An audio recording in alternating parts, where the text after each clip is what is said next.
میں تو جب بھی سورہ یوسف پڑھتا ہوں نا جی تو دل کی دھڑکن تیز ہو جاتی ہے، رکت طاری ہو جاتی ہے۔ یہ ایک ایسی صورت ہے جتنی بار آپ اسے سنیں تو آپ ایک وکھرے جہاں میں داخل ہو جاتے ہیں۔ کیا سوز و گداز ہے ایک شخص جو اللہ کا پیغمبر ہے، اسے اپنے بھائیوں سے تکلیف اٹھانی پڑ رہی ہے جو کہ خود ایک پیغمبر کی اولاد ہے، کافر بھی نہیں ہے، اور پھر اللہ تبارک و تعالیٰ انہیں کہاں سے اٹھا کر اس وقت کی جو سب سے بڑی آپ سمجھ لیں امپائر تھی، اس کی سب سے کرٹیکل پوسٹ کے اوپر پہنچا دیتے ہیں۔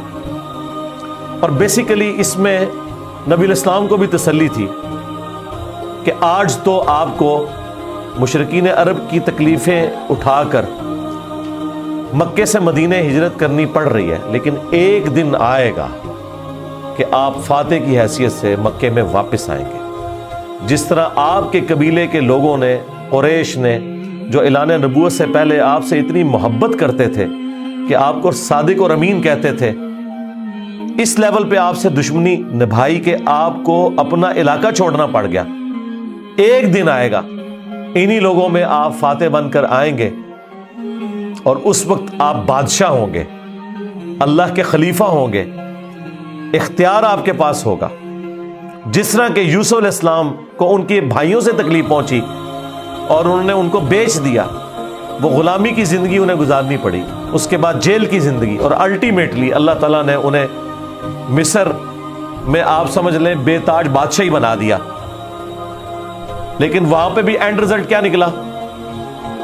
لا تثریب علیکم اليوم، آج کے دن میں تم پہ کوئی گرفت نہیں کروں گا۔ اور یہاں پر بھی نبی علیہ السلام بھی جب آپ کو پتہ ہے مکے میں داخل ہوئے تو آپ نے وہی الفاظ دہرائے جو یوسف علیہ السلام نے دہرائے تھے، لا تثریب علیکم اليوم، آج میں تم پہ کوئی گرفت نہیں کروں گا۔ یار یہ اخلاقیات پیغمبروں کے ہی ہوتے ہیں، یہ حوصلہ پیغمبروں کے اندر ہی ہوتا ہے۔ اللہ تعالیٰ ایک خاص انہیں یہ ملکہ دے دیتا ہے، وہ اپنے نفس پر اتنا قابو پا لیتے ہیں کہ اپنے دشمنوں کے لیے اتنا نرمی کا رویہ تمام اختیار کے باوجود، یہ نبیوں کا ہی خاص ہے۔ اللہ تعالیٰ ہمیں بھی اس طرح کے اخلاق میں سے حصہ عطا فرمائے، آمین۔ اچھا، ایران والوں نے یوسف علیہ السلام کی پوری یہ جو بائیوگرافی سورہ یوسف میں آئی ہے، اس کے اوپر ایک تفصیلی فلم 45 اقساط کے اوپر بنائی ہے فارسی زبان کے اندر، اور کئی زبانوں میں اس کی ڈبنگ ہو چکی ہے۔ عربی کے اندر ہو چکی ہے ڈبنگ، اردو زبان کے اندر پیغام والے جو ہیں کراچی کے پروفیشنل ڈبنگ انہوں نے کی ہے۔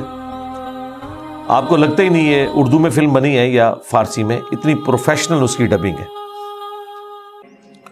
اس میں انہوں نے وہ پورے حالات و واقعات فلمائے ہیں اور آپ کو اس زمانے میں پہنچا دیا ہے۔ آپ یوسف علیہ السلام کے جو قید کے سال ہیں نا، وہ آپ کو بس وہ اس فلم کو دیکھ کے اندازہ ہوگا کہ یہ کیا تکلیف ہے جو انہوں نے کاٹی ہے، اور ایک چھوٹے سے بچے نے جو تکلیفیں اپنے بھائیوں سے کاٹی، ایسا بچہ کہ جس کی ماں بھی فوت ہو چکی ہے۔ میں کہتا ہوں نہیں، وہ فلم تو آپ جتنی بار دیکھیں، وہ ڈرامہ سیریل، انسان کے آنسو نہیں رکتے جس پرفیکشن کے ساتھ انہوں نے اسے فلمایا، اور ریالٹی تو اس سے بھی زیادہ دردناک ہوگی۔ تو ظاہر ہے اب یہ ایک فلم بن چکی ہے، اور میں نہیں سمجھتا کہ وہ مسلمان جو روزانہ ہالی ووڈ یا بالی ووڈ کی فلمیں دیکھ کر سوتے ہیں، ان سے یہ ڈرامہ سیریل مس ہو جائے، انہیں ضرور دیکھنی چاہیے۔ اور توحید جس طریقے سے انہوں نے اس میں بیان کی ہے، کمال کی توحید بیان کی ہے۔ چند ایک جگہوں پہ آپ کو اختلاف ہو سکتا ہے، لیکن اوورآل جس طریقے سے انہوں نے اسے فلمایا، ایک صحیح ایمان جو ایک مسلمان کے دل میں جاگزی ہونا چاہیے، وہ انہوں نے واقعی اس کے اندر فلما دیا۔ میں شروع میں ایک بلو پرنٹ کے طور پر سورہ یوسف میں جو یوسف علیہ السلام کی بائیوگرافی آئی ہے وہ بیان کر دیتا ہوں، مختصر سی، تفصیلی میں نہیں کروں گا تاکہ آپ کا ٹیسٹ خراب نہ ہو۔ پھر آپ جب ان آیات سے گزریں گے تو آپ اس ٹیسٹ کو فیل کریں گے۔ یوسف علیہ السلام چونکہ حضرت یعقوب علیہ السلام کے بیٹے تھے، اور ظاہر ہے کہ ان کی لیگیسی کو آگے کسی نے تو لے کے چلنا تھا۔ یوسف علیہ السلام کہ 11 بھائی تھے، ان میں سے ایک بنیامین تھے،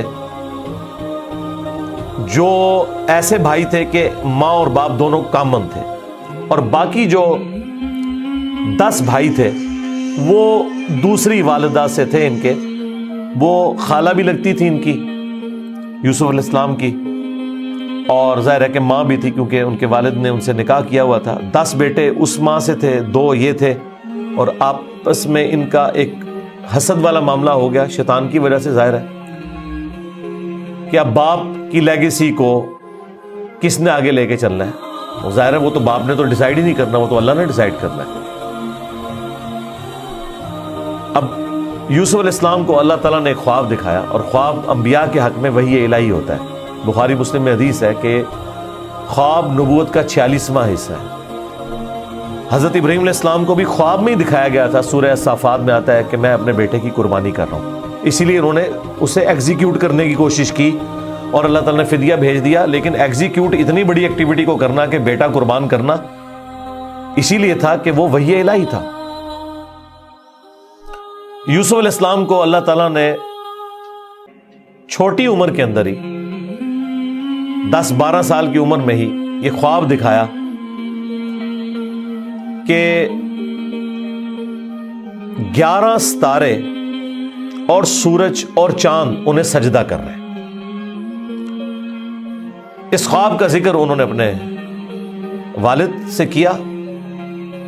ظاہر ہے اس زمانے میں تو والد ہی ڈائریکٹ ٹریننگ کیا کرتے تھے اپنی اولاد کی، اور ایک بڑی فرینکنس ہوتی تھی، اور پھر نبی کی اولاد۔ حضرت یعقوب علیہ السلام کو پتہ چل گیا کہ میری اس نبوت کا وارث اب یہ ہونے والا ہے، یعنی 12 بچوں میں سے اس کے سر کے اوپر یہ تاج نبوت سجنا ہے۔ تو ظاہر ہے باقیوں نے تو حسد کرنا ہے، حسد تو آ ہی جاتا ہے، آدم علیہ السلام کے بیٹوں میں آیا تھا، تو یہ اولاد آدم والا ہی معاملہ ہے۔ بہرحال وہ حسد آیا۔ حضرت یعقوب علیہ السلام نے یوسف علیہ السلام سے کہا تھا کہ اس خواب کا ذکر تم نے اپنے بھائیوں سے نہیں کرنا، ورنہ وہ تمہارے خلاف کوئی نہ کوئی چال چلیں گے۔ لیکن بہرحال یہ خواب والی بات کسی طریقے سے لیک ہو گئی، یوسف علیہ السلام نے تو نہیں کی، لیکن شاید آپ کی بیوی نے سنی اور انہوں نے باقی بیٹوں تک بات پہنچا دی۔ بہرحال کچھ ہوا ایسا معاملہ، اور ان کو اس اعتبار سے بھی اشارے مل گئے کہ یوسف علیہ السلام کے ساتھ زیادہ برتاؤ ایکسٹرا آرڈنری کرتے تھے یعقوب علیہ السلام، کیونکہ انہیں پتا تھا کہ یہ اللہ کے پیغمبر ہے، اور انہوں نے اس توحید کی دعوت کو میرے بعد آگے لے کر چلنا ہے۔ حضرت یعقوب علیہ السلام کے جو باقی بیٹے تھے 10، 11واں تو خیر وہ چھوٹا تھا، وہ ان کا چھوٹا بھائی تھا، اس کے ساتھ تو مسئلہ کوئی نہیں تھا۔ وہ 10 بیٹوں نے اپنے باپ سے کہا کہ ہم دیکھتے ہیں کہ آپ بڑے پوزیسو ہیں یوسف کے معاملے میں، اسے آپ ہمارے ساتھ بھیجیں، یہ بھی ہمارے ساتھ کھیلا کودا کرے، جب ہم اپنے جانوروں کو چرانے کے لیے لے جاتے ہیں تو اس کو بھی ساتھ لے جائیں گے، تھوڑی اس کی بھی آؤٹنگ ہو جائے گی۔ تو حضرت یعقوب علیہ السلام کو یہ بات کلک کر گئی کہ یہ کچھ کرنا چاہتے ہیں۔ ان کو تو اندازہ ہی نہیں تھا کہ اتنی بڑی آزمائش ان کا انتظار کر رہی ہے۔ یار 40 سال کی جدائی آپ امیجن کریں، اور قرآن میں آیا کہ وہ نابینا ہو گئے تھے رو رو کے، اس تکلیف سے وہ گزرے۔ تو انہوں نے کہا کہ مجھے خطرہ ہے کہ تم یوسف کو صحیح طریقے سے دیکھ بھال اس کی نہیں کرو گے، کیئرلیس ہو جاؤ گے، چھوٹا بچہ ہے، کوئی بھیڑیا اس پہ حملہ آور نہ ہو جائے۔ انہوں نے کہا ہمارے ہوتے ہوئے 10 بھائی جس کے ہوں تو پھر ہم نام کے ہی جوان ہوئے۔ بہرحال وہ تقدیر میں لکھا تھا، ایسا تو ہونا تھا۔ یوسف علیہ السلام نے وہاں پہنچنا ہی تھا جہاں اللہ تعالیٰ نے انہیں اتنا بڑا منصب عطا کرنا تھا۔ وہی ہوا، تنگ آ کے یعقوب علیہ السلام نے اجازت دے دی، وہ لے گئے یوسف علیہ السلام کو، اور پلان یہ بنایا کہ اسے قتل کریں گے۔ لیکن ایک بھائی تھا جو آڑے آ گیا، اس نے کہا قتل نہ کرو، ہے تو ہمارا بھائی، ہم اسے کسی کنویں میں ڈال دیتے ہیں، اور ان زمانوں میں جو قافلے گزرا کرتے تھے وہ کنویں پہ پانی کے لیے رکتے تھے، تو ہو سکتا ہے کہ کوئی نکالے تو یہ اس کے ساتھ ہی چلا جائے، جان چھوٹ جائے، قتل نہ کرو۔ اور اس میں وہ یہ بھی کہتے ہیں کہ ہم اس وقت تو یہ ایکٹیویٹی کرتے ہیں، پھر بعد میں اللہ سے توبہ مانگ لیں گے، اللہ تعالیٰ بڑا بخشنے والا مہربان ہے، جو کچھ بھی ہے تیرے محبوب کی امت سے۔ یہ بھی قرآن میں نقل ہوا ہے، وہی سیم مینٹالٹی آگے چل رہی ہے، بعد میں نیک بن جائیں گے۔ اور انہوں نے ڈرامہ بازی یہ کی کہ یوسف علیہ السلام کے کرتے کے اوپر کسی بھیڑیے کا خون مال لیا اور کہا کہ ہم تو اسے سامان کے پاس چھوڑ کے گئے تھے، پیچھے سے بھیڑیا آیا اور یوسف کو کھا گیا، اور یہ اس کی قمیض ہے۔ عشاء کے وقت روتے ہوئے آئے، رات کے وقت قرآن کے الفاظ ہیں۔ حضرت یعقوب علیہ السلام کو سمجھ آ گئی کہ یہ میری آزمائش شروع ہو گئی ہے، کیونکہ توحید ایک ننگی تلوار ہے۔ انہیں سمجھ آ گئی تھی کہ میں نے اپنے بیٹے سے جو اتنی شدید محبت رکھی ہے نا، اللہ تعالیٰ مخلوق کی محبت کو برداشت نہیں کرتا، ایٹ لیسٹ ایک پیغمبر کے دل میں اس ایکسٹریم لیول کے اوپر جا کر۔ تو میری آزمائش شروع ہو گئی اب۔ تو انہوں نے کوئی بحث نہیں کی، انہوں نے کہا میں صبر کروں گا جو کچھ ہوا۔ ان کو پتا تھا کہ یہ اب اللہ کا فیصلہ ہے، کرنے سے کچھ نہیں ہونا۔ جو کوئی تھوڑی بہت کوشش کی وہ کی، انہیں اینڈ پہ ان کا میں اب صبر ہی کروں گا، جو اللہ اس کے لیے فیصلہ کرے۔ وہی ہوا۔ ایک قافلہ وہاں سے گزر رہا تھا، انہوں نے پانی کے لیے ڈول ڈالا، اور یوسف علیہ السلام کو اللہ تعالیٰ نے قرآن میں آیا کہ یوسف کو ہم نے تسلی دی کہ ایک دن آئے گا کہ تم اپنے بھائیوں کو بتا دو گے جو انہوں نے یہ غلطی کی تھی، ہم تمہیں سرخرو کریں گے۔ بہرحال ابھی تو تمہارے لیے طے ہو گیا۔ اور ظاہر جبرائیل علیہ السلام آنا شروع ہو گئے چھوٹی عمر میں ان کے پاس، ان کی تسلی کے لیے، اسی لیے ڈھارس بندی۔ انہوں نے پانی کے لیے ڈول ڈالا، یوسف علیہ السلام نے وہ پکڑا اور باہر نکل آئے، اور بھائی جو ہیں چھپ کے یہ منظر دیکھ رہے تھے۔ انہوں نے کہا یہ نہ ہو یہ پھر واپس آ جائے۔ انہوں نے چند ٹکوں کے عوض، چند دراہم کے عوض بیچ دیا، کہا یہ ہمارا غلام تھا، تو بھاگ کے آئے، یہ ہمارا غلام ہے، اور جان چھڑائی اس طریقے سے۔ یوسف علیہ السلام بھی چپ کر کے چلے گئے، انہیں پتا تھا کہ میرے لیے فیصلہ ہو چکا ہے۔ اور کس تکلیف سے وہ مصر تک پہنچے، اور وہاں پہ غلاموں کا بازار لگتا تھا، وہاں بیچنے کے لیے عبرانی غلام، اور پڑھنا لکھنا بھی جانتے تھے، ذہین بہت تھے۔ تو عزیز مصر وہاں سے گزر رہا تھا، یعنی آپ سمجھ لیں بادشاہ کے بعد جو سیکنڈ پوسٹ ہوتی ہے۔ اس نے دیکھا کہ یہ تو شکل ہی غلاموں والی نہیں ہے، یہ کوئی ایکسٹرا آرڈنری بندہ ہے۔ اس نے خرید لیا اور لا کے اپنی بیوی سے کہا کہ یہ میں خرید کے لایا ہوں، اولاد تو ہماری کوئی نہیں، ہو سکتا ہے ہم اسے ہی اپنا بچہ بنا لیں۔ اور یوں یوسف علیہ السلام کہاں دور دراز کے شام کے علاقے جو سویلائزڈ بھی نہیں تھا، بھیڑ بکریاں چرانے والے بدو لوگوں میں سے اٹھ کے اس وقت کی سب سے سویلائزڈ حکومت مصر کی، فرعونوں کی حکومت، آج تک آپ یہ اہرام مصر، گیزا کے جو ہے پیرامڈز یہ دیکھ رہے ہیں، یہ ان لوگوں نے تعمیر کیے ہوئے ہیں۔ وہاں پہنچ کے، اور قرآن کے الفاظ ہیں کہ ہم نے یوں اس کے لیے معاملہ آسان کر دیا کہ وہ عزیز مصر کی تربیت میں رہے اور علم حاصل کرے۔ ظاہر ہے کہ وہ کتنی بڑی بڑی میٹنگز ہوتی ہوں گی، جس میں میٹنگ کا ارینجمنٹ کرنا، کھانے پینے کا ارینجمنٹ کرنا، اور ایک خادم کی حیثیت سے باتیں بھی سنتے ہوں گے۔ یوں اللہ تعالیٰ نے ان کی لرننگ کروائی، اور یوں وہ جوانی کی عمر کو پہنچ گئے۔ اب عزیز مصر کی جو بیوی تھی، ظاہر ہے کہ وہ ادھر کا جو ماحول تھا ایک بے حیائی کا، اس کا وہ شکار تھی۔ وہ صرف وہ نہیں تھی، باقی عورتیں بھی تھیں۔ اس کی قسمت بری ہوئی تھی اس اعتبار سے کہ آزمائش سب سے پہلے اس پہ پڑی۔ یوسف علیہ السلام کو اللہ تعالیٰ نے حسن دیا ہوا تھا، تو وہ ان پہ فریفتہ ہو گئی، اور اس نے کوشش کی کہ انہیں برائی پر آمادہ کرے۔ دروازے بند کر دیے، قرآن کے الفاظ ہیں، برائی کی طرف بلایا۔ پہلے بلایا تو کسی اور کام سے تھا،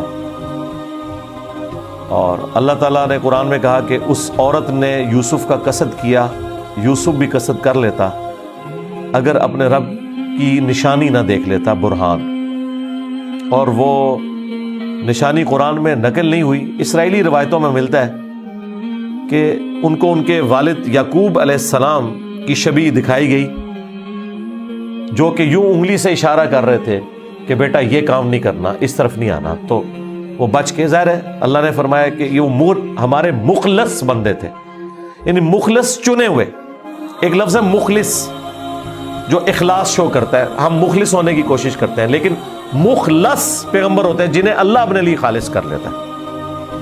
اللہ نے کہا ہم نے بچایا، یعنی انبیاء بھی جو بچتے ہیں نا برائیوں سے، وہ اللہ کی مدد کی وجہ سے۔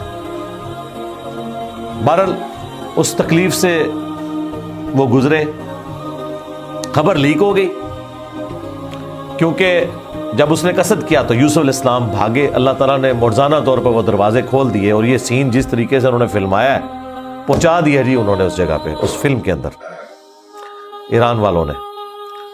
بہرحال قرآن کے الفاظ ہیں، جب وہ دروازے کے اوپر پہنچے تو وہاں سے عزیز مصر آ گیا، اور پیچھے عورت بھی ہے تو اسے بھی شک پڑ گیا۔ وہاں پہ کوئی سیانہ بندہ تھا جس نے کہا کہ یہ دیکھو کہ اگر یوسف کی قمیض آگے سے پھٹی ہوئی ہے تو یوسف جو ہے وہ مجرم ہے، اور اگر یہ پیچھے سے پھٹی ہوئی ہے تو پھر وہ عورت مجرم ہے، کیونکہ یوسف علیہ السلام بھاگے تھے، اس نے پیچھے دوڑ لگائی ان کو پکڑنے کے لیے، تو پیچھے سے قمیض پھٹی ہوئی تھی اور وہ پیچھے سے پھٹی نکلی۔ ایران والوں نے فلم میں یہ فلمایا کہ وہ ایک شیرخوار بچہ بول اٹھا، لیکن یہ دور کی بات ہے، اگر یہ واقعہ ہوا ہوتا تو سارے کے سارے یوسف علیہ السلام کو اسی وقت نہ مان لیتے کہ یہ تو کوئی عام انسان نہیں ہے۔ مجھے لگتا ہے کوئی سمجھدار آدمی تھا جس نے مشورہ دیا، اور یہ لاجیکل بھی تھا۔ تو عزیز مصر کو پتہ چل گیا کہ اس عورت کی چال ہے، پھر بھی وہ باز نہیں آئی۔ جب اس کی خبر لیک ہوئی تو اس نے کہا میری تو دم کٹ گئی ہے، میں اب ساری عورتوں کی دم کٹواؤں گی۔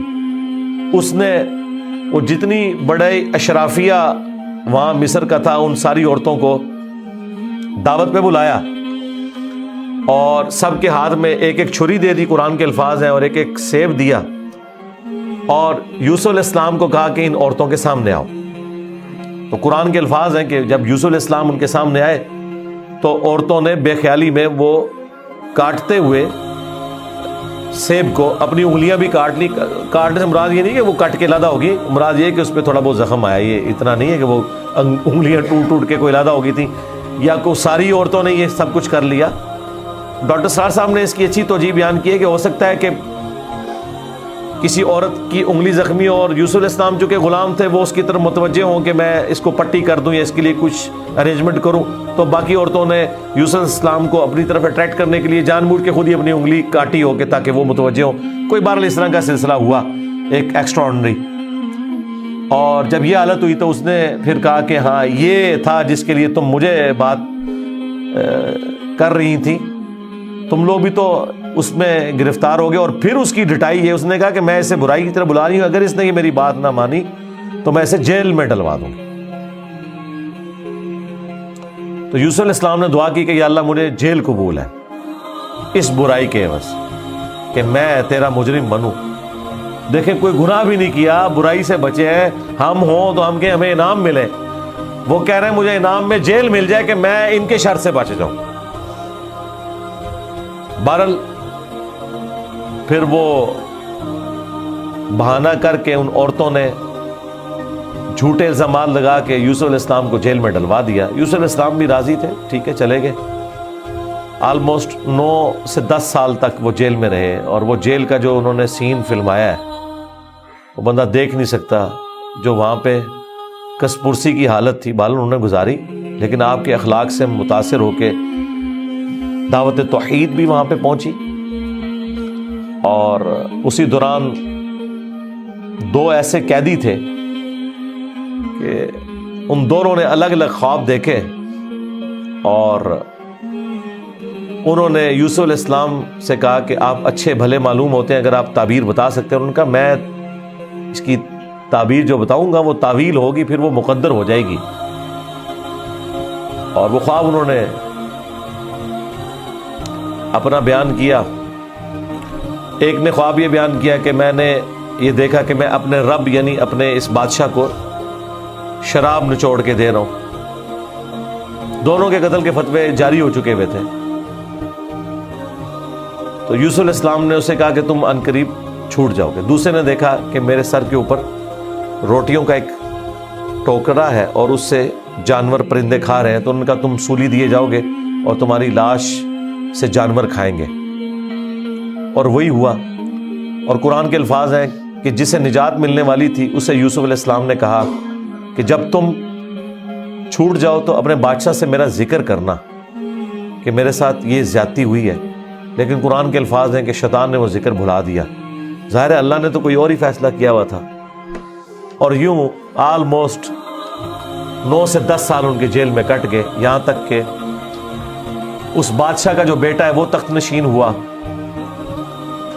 اور اس نے خواب دیکھا۔ ظاہر بادشاہ کو اللہ تعالیٰ اس طرح کے خواب دکھایا کرتا تھا، مخلوقات کو دیکھنے کی ذمہ داری اللہ تعالیٰ نے بادشاہوں کے اوپر ہی رکھی ہوئی ہے جو ان کے انڈر رعایا ہے، کہ 7 دبلی پتلی گائے جو ہیں وہ نیل سے نکل کے 7 موٹی گایوں کو کھا رہی ہیں، اور 7 خشک بالیاں ہیں اور 7 جو ہیں وہ ہری بالیاں ہیں۔ اب یہ بڑا ایک ایکسٹراڈنری خواب تھا۔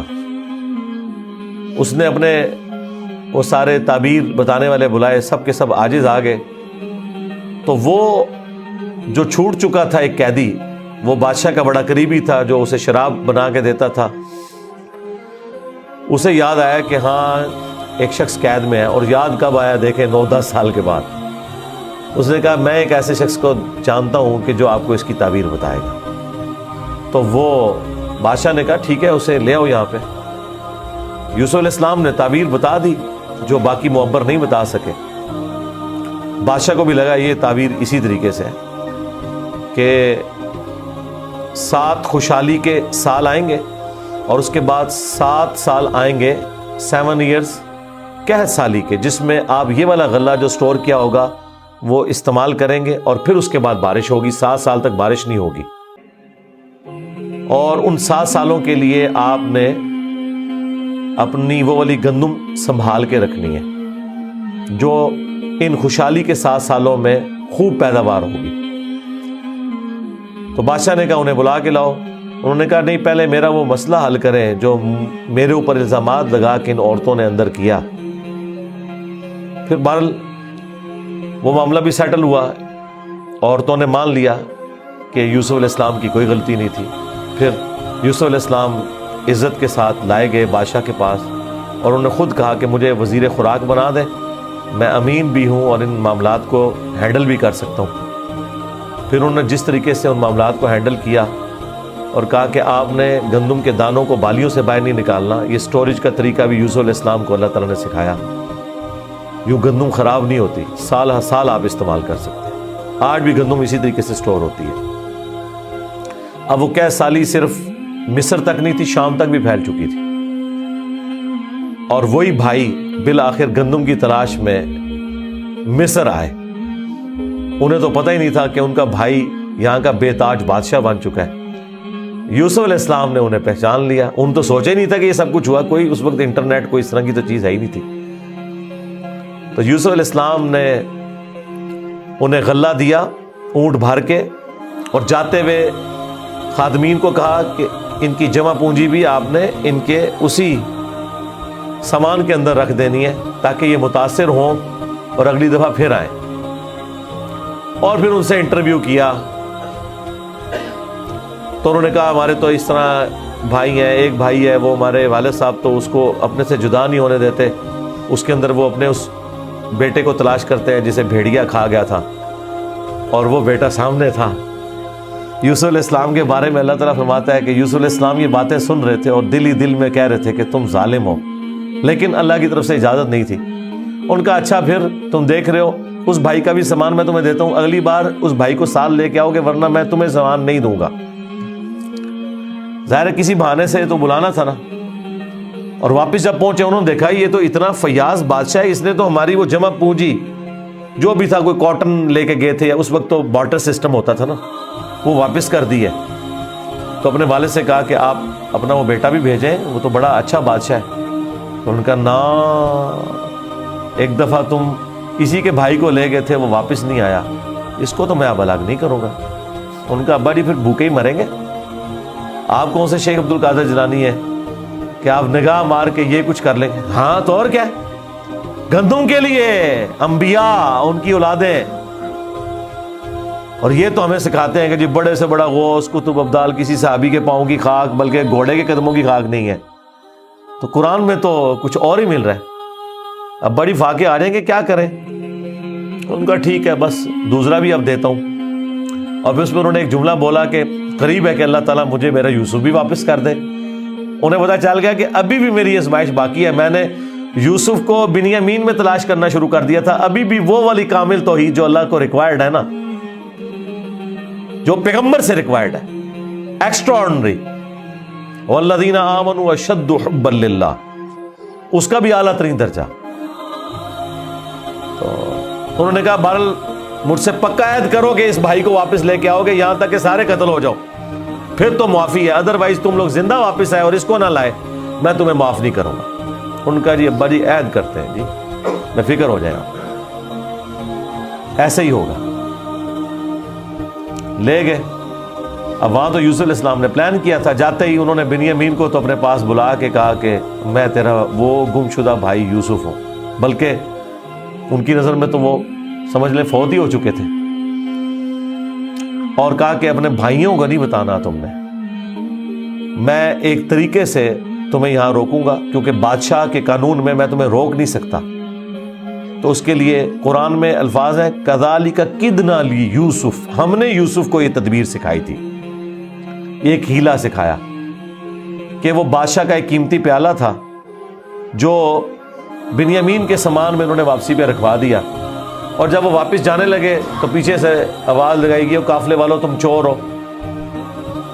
اور یوسف علیہ السلام کو پتا تھا کہ بنی اسرائیل میں چوری کی سزا یہ ہے کہ وہ شخص پھر غلام بن جاتا ہے جس کی اس نے چوری کی ہوتی ہے.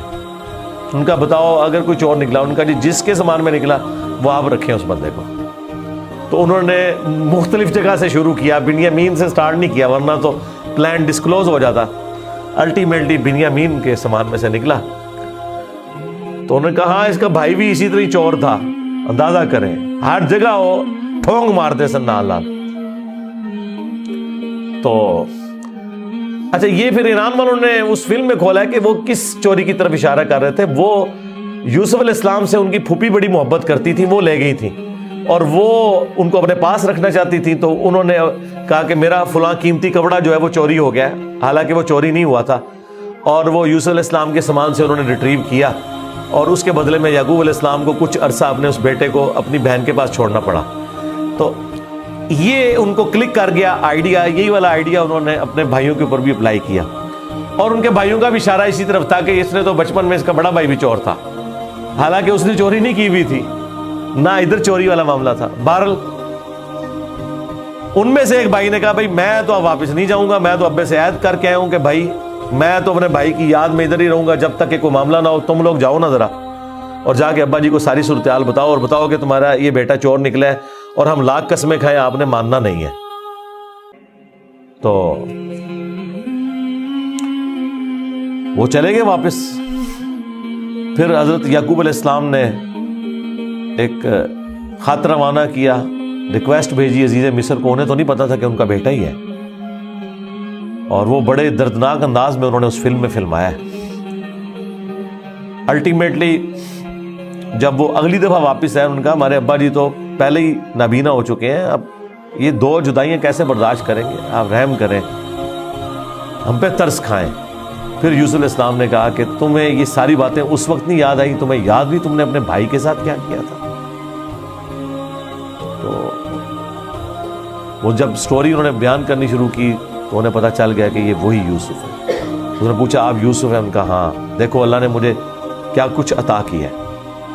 اور انہوں نے کہا کہ ہمیں معاف کر دیں. انہوں نے کہا لا تثریب علیکم اليوم, آج کوئی گرفت نہیں ہے. شیطان نے یہ ہمارے درمیان جدائی ڈالی تھی, کیونکہ اتنے بڑے منصب تک پہنچنے کے لیے تکلیف بھی تو کاٹنی پڑتی ہے نا. حسین بننا کوئی سوکھا تو نہیں ہے, جنتی نوجوانوں کا سردار بننا ہے تو پھر قربانی تو دینی پڑے گی.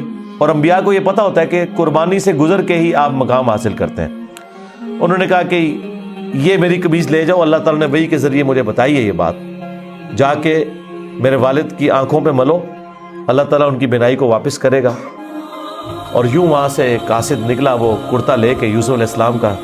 قرآن کے الفاظ ہیں, حضرت یعقوب علیہ السلام کہتے ہیں کہ اگر تم مجھے مفند نہ سمجھو, وہی المحند اور المفند, قرآن میں الفاظ ہیں یہ, یعنی یہ نہ سمجھو کہ میرا دماغ سٹھیا گیا ہے، تو مجھے تو یوسف کی خوشبو آ رہی ہے۔ اچھا یوسف کی خوشبو اس وقت نہیں آئی جب وہ بک کے جا رہے تھے، کیونکہ اللہ تعالیٰ نے پردہ ڈالا تھا، ادھر اللہ نے یوسف کی خوشبو، بہرحال وہی بشارت لے کے آیا، آنکھوں کو لگائی، بینائی واپس آ گئی، اور ساتھ خط آیا کہ اب آپ واپس آئیں، یہاں پہ میرے پاس آ جائیں اور بنی اسرائیل کو شفٹ کریں۔ وہ سارے ود فیملی وہاں شفٹ ہوئے، وہاں یوسف علیہ السلام آل نال تھے، انہوں نے ایک قطعہ زمین ان کو دیا، اور یوں بنی اسرائیل وہاں پہ آباد ہو گئے، اور پھر حکومتی لیول پہ رہے، یہاں تک کہ وہاں پہ ایک نیشنل موومنٹ غالب آئی اور ان کو غلام بنا لیا گیا، جو کسی زمانے میں بادشاہت انجوائے کر رہے تھے۔ اور پھر ان غلاموں میں اللہ تعالیٰ نے حضرت موسیٰ علیہ السلام کو مبعوث کیا اور فرعونیوں سے نجات دلوائی، ایک منجی اور ہادی بنا کے۔ اور پھر وہ جاتے ہوئے المستدل الحاکم میں آتا ہے، یوسف علیہ السلام نے وصیت کی تھی کہ جب کبھی بنی اسرائیل یہاں سے شفٹ ہو تو میری لاش بھی لے جانی ہے، پھر وہ لاش بھی لے گئے، اس پہ میری تفصیلی ویڈیو ریکارڈ ہے، آپ یوٹیوب پہ دیکھ سکتے ہیں۔ یہ پورے کا پورا ایک معاملہ تھا، اور پھر وہ آخر میں وہی ہوا کہ سجدہ تعظیمی کیا یوسف علیہ السلام کو ان کے بھائیوں نے اور ماں باپ نے۔ ان زمانوں میں سجدہ تعظیمی جائز تھا، جس طرح کہ آدم علیہ السلام کو فرشتوں نے کیا، اور اس امت میں حرام ہو گیا۔ ابو داؤد میں اور ترمذی میں حدیث ہے کہ اگر میں سجدہ تعظیمی جائز سمجھتا تو بیویوں سے کہتا کہ اپنے خامدوں کو کریں اس حق کے سبب۔ ابو داؤد میں تو الفاظ ہیں، ایک صحابی نے حضور کو سجدہ کیا، آپ نے فرمایا سر اٹھا کیا کر رہے ہیں، جب میں فوت ہو جاؤں گا تم میری قبر سے گزرو گے تو کیا مجھے سجدہ کرو گے؟ انہوں نے کہا نہیں یا رسول اللہ۔ فرمایا مجھے کیوں سجدہ کر رہے ہو؟ اگر میں سجدہ جائز سمجھتا تو بیویوں سے کہتا کہ اپنے خامدوں کو کریں۔ اور یہ سجدہ تعظیمی، سجدہ عبادت ہمیشہ سے اللہ کے لیے رہا ہے۔ جبرائیل علیہ السلام نے حضرت آدم کو سجدہ عبادت نہیں کیا، سجدہ تعظیمی تھا۔ ان زمانوں میں ٹو باؤ ڈاؤن بھی ہوتا تھا، جھکا بھی جاتا تھا۔ ہمارے نبی علیہ السلام پر اللہ تعالیٰ نے جو ختم نبوت فرمائی تو توحید بھی ایسی کامل کی ہے کہ اب یہ سب کے سب معاملات ختم، ختم نبوت کی برکت سے کشف، الہام، یہ سب کچھ ختم غیر نبی کے اوپر، سوائے بخاری مسلم میں ہے مبشرات، وہ بھی خواب، وہ اللہ کی طرف سے بھی ہو سکتے ہیں، شیطان کی طرف سے بھی ہو سکتے ہیں، نفس کی طرف سے، وہ تو وقت پورا ہوگا تو پتہ چلے گا یہ سچا یا جھوٹا۔ باقی نبی علیہ السلام نے کہا اب یہ نبوت کی خبریں ختم ہو چکی۔ اگلے زمانوں میں یہ ہوتا تھا، اللہ تعالیٰ غیبی خبریں دیا کرتا تھا غیر انبیاء کو بھی، اور اگلے زمانوں میں یہ بھی تھا کہ سجدہ تعظیمی ہوتا تھا۔ اللہ تعالیٰ نے توحید بھی اس امت میں کامل کی کہ سجدہ تعظیمی بھی حرام کر دیا، اور اب کسی کے لیے سجدہ نہیں ہے۔ بل وہ سجدہ کیا تو حضرت یوسف علیہ السلام نے کہا ابا جان یہ دیکھ لیں، یہ تعبیر ہے میرے اس خواب کی جو میں نے وہ بچپن میں دیکھا تھا۔ سرکار وہ خواب بڑا دیکھا ہے، وہ تعبیر ہوندے اس کا مزہ لوٹنے کے لیے 40 سال کی مشقت، جدائی، وہ بڑی تکلیف دہ چیز ہے۔ وہ جو آخری سین انہوں نے فلمائے ہیں نا، یعقوب علیہ السلام اور یوسف علیہ السلام کی جو ملاقات والا سین ہے، وہ بندہ دیکھ نہیں سکتا۔ اس زمانے میں انہوں نے پہنچا دیا جی، جو ایران والوں نے وہ ڈرامہ سیریل بنائی ہے 45 اقساط کے اندر۔ بہرحال الٹیمیٹلی اللہ تعالیٰ نے اس سے نبی علیہ السلام کو بھی بتایا کہ اگر آپ اس تکلیف سے گزر رہے ہیں نا تو یوسف علیہ السلام نے بھی تکلیف کاٹی۔ ہمارے نبی کی تکلیف پھر اس لیول پہ نہیں گئی، اللہ تعالیٰ نے 8 سال کے اندر ہی فتح مکہ کروا دیا۔ لیکن بہرحال انبیاء کو کیسی کیسی تکلیف اٹھانی پڑتی ہیں۔ یہ واقعات سننے میں بڑے انٹرسٹنگ تو فیل ہو رہے ہیں، لیکن جب آپ وہ فلم دیکھیں گے نا تو آپ کو اندازہ ہوگا کہ جس پہ یہ گزر رہی تھی اس کے لیے کتنی تکلیف دہ چیز تھی، ایک ایک لمحے پہ تکلیف جوڑی ہوئی تھی، اس کو ہم امیجن بھی نہیں کر سکتے۔ آج بات کرنا آسان ہے، اللہ تعالیٰ نے انبیاء کرام علیہ السلام کو تکلیف سے گزار کر مرتبہ دینا ہوتا ہے۔ ہمارے نبی علیہ السلام کو بھی اللہ تعالیٰ نے اتنا جو اعلیٰ مقام عطا فرمایا تو اس کے اگینسٹ پھر انہیں تکلیف بھی برداشت کرنی پڑی۔